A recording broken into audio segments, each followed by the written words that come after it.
Hey there, wrestling fans. I'm Senor Siete here at the 7 Wrestling News Desk with our 100% accurate-ish predictions for SummerSlam 2023. Coming to you live from Detroit's Ford Field on Saturday, August 5th, the WWE's hottest show of the summer is finally back in August where it belongs. And it looks like we're going to enjoy a stacked card. Now, before we get underway, if you enjoyed this video, press the like button, subscribe to the channel, and double clothesline that notification bell. Logan Paul versus Ricochet.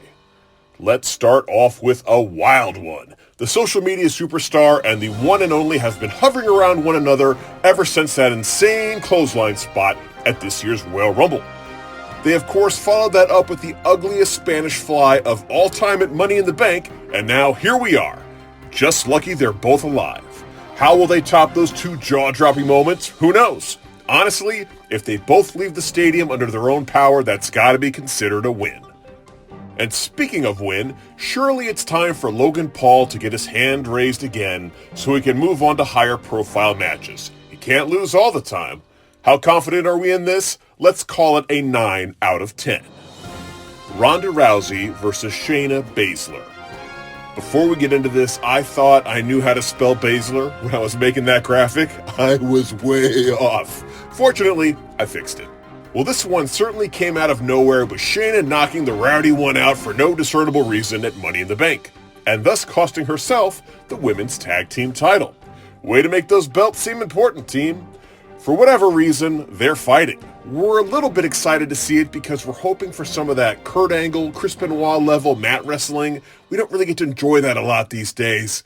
But that's only if Rousey's even capable of being entertaining anymore. Her first run? Amazing. Teaming with Angle at Mania, Charlotte at the Survivor Series, Sasha Banks at the Royal Rumble, heck, even Nikki Bella at Evolution. She was awesome. But this second run hasn't been anything to call home about. I can't think of a single one of her matches that was even average. And who's going to win? Well, if the rumors that Rousey's leaving the company are true, then it makes sense for her to put over her buddy on the way out. How confident are we on this? Let's give it a 5 out of 10. Gunther versus Drew McIntyre, Intercontinental Championship. Here we are in the era of breaking longevity records. Roman had his titles forever, the Usos had their belts for a long time, Bianca Belair held the women's title for a year like it was nothing. So, for the first time since Santino Marella, it's time to bust out the honkometer. That's right, it's only the best way to keep track of how close the Intercontinental Champion is to besting the Honky Tonk Man's godlike 64-week run. And Gunther's close, but he won't get there until September. And it's for that reason, and that reason alone, that I think Gunther will retain his title through some kind of shenanigans at SummerSlam. Drew McIntyre is an awesome choice to finally take the title, but I don't see it happening until that honkometer is full. How confident am I in this choice? 8 out of 10.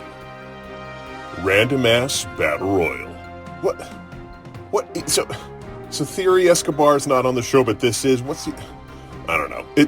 Tell me this is just to get LA Knight a win on the show, because if he doesn't, boy, is that gonna suck all the life out of that stadium.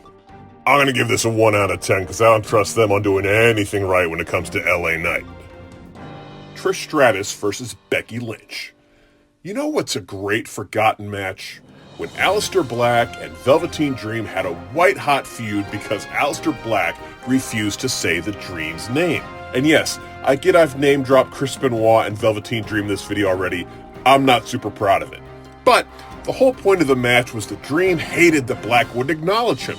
And after an amazing, hard-fought match that Black ended up winning, he took the microphone and said, "Enjoy infamy, Velveteen Dream." And it was a moment to remember. It made them both look great. I'm envisioning Lynch and Stratus going all out, with Trish doing what Trish has always dreamed of doing, proving she can go with today's more experienced, more celebrated talent. And when Becky picks up the win, she should take the microphone, extend her hand, and say, "Thank you, Trish." Now, we're not confident that this will happen, just some fantasy booking, but we are relatively certain that Lynch is taking this one, and Stratus is probably heading back into retirement. 8 out of 10. Cody Rhodes versus Brock Lesnar. Cody made the comment that Brock Lesnar is Mr. SummerSlam on a recent episode of Raw, and I gotta say, I agree with him. banger matches with CM Punk, The Rock, Seth Rollins, Roman Reigns. I'm not sure anyone has a better summertime resume than the Beast Incarnate. And here's hoping he adds another one to that list against the American Nightmare. In picking a winner, you have to ask what's next for each guy. I'm assuming Cody goes on to Mania again for a rematch with Roman Reigns, and Brock sees his shadow, returns to his burrow, and we get 8 more weeks of winter. This is a tough one to call, but I'm betting on Brock picking up the hard-fought win, so Cody will have someone to defend the title against next spring. Asuka versus Bianca Belair versus Charlotte Flair, WWE Women's Championship. Well, here's our sleeper pick for the best match of the night. All 3 of these talented women can absolutely go. Unfortunately, this feels like a building block to what we're really waiting for, which is Bianca and Charlotte one-on-one and Io Sky and Asuka one-on-one. And only one of those feuds is really going to need a title, so we're picking Asuka to walk out of the triple threat holding the belt. Let's give this one a 3 out of 10, just because WWE never gets tired of giving Charlotte championships. Seth Rollins versus Finn Balor, WWE World Championship. What a corner they have painted themselves into with this new title. Since Roman has held the unified belt for the better part of the new millennium, it seems like Rollins is going to have to defend this title for quite some time to make it respectable. If they start ping-ponging it around, it's going to look like even more of a secondary title, which is a shame because it could be very entertaining to have Finn Balor leading the Judgment Day with this belt. Paranoia taking over, as Damian Priest is always there holding the Money in the Bank briefcase, but we're betting that won't happen. How confident are we in a Rollins victory? Let's call it a 6 out of 10. Rhea Ripley versus Raquel Rodriguez, Women's World Championship. Rhea Ripley, Raquel, that's a lot of R's. But yeah, Rhea's taking this easy. Come on, 10 out of 10. I'm sorry, I just can't take Raquel seriously with an entrance pose. It's basically like, hey, look, everybody, I've got a back. Yeah, we all have backs, Raquel. Relax. Jey Uso versus Roman Reigns, Undisputed Universal Championship. And finally, in the main event, in a tribal combat match, which is apparently Samoan terminology for street fight, main event Jey Uso will square off against the former big dog Roman Reigns. And all we're really asking for is for Jey to upend the ring with a tractor. Is that too much to ask? Just make it an annual tradition. That aside, the Bloodline storyline has probably been the best storytelling in the company's history. Every chapter has us believing that this is the time someone will finally get the best of the tribal chief. But this ain't gonna be it. Outside of a rematch against Roman, where would a champion Jey Uso go? He's just not situated for a main event run outside of the storyline. And there's no way they'd hot potato the title back to Roman. It'd screw up all those consecutive day stats that they love to trumpet. No, we think Roman will hold on to the belt until at least WrestleMania 40 in Philadelphia.